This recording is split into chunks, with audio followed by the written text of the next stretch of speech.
હક્કી આવાજ ન્યૂઝ ચેનલમાં આપનું સ્વાગત છે। આજે છેલ્લા તબક્કે સ્થાનિક સ્વરાજ્યની ચૂંટણીને લઈ દરેક પાર્ટી એડી ચોટીનું જોર લગાવી રહ્યા છે।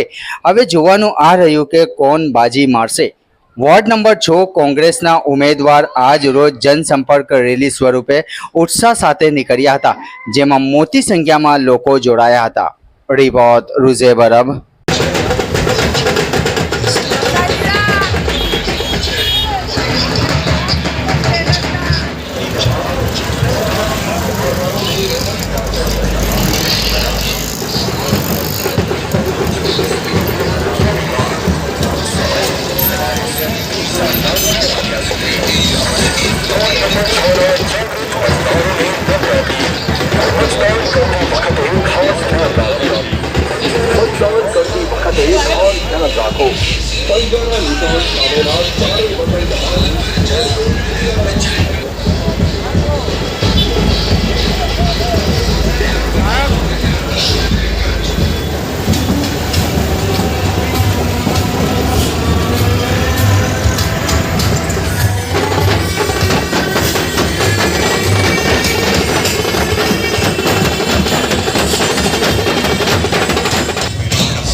पंचोरा निशान सामेना चारे विकेट लगावी अंते वीर रंगनु बदन लगावी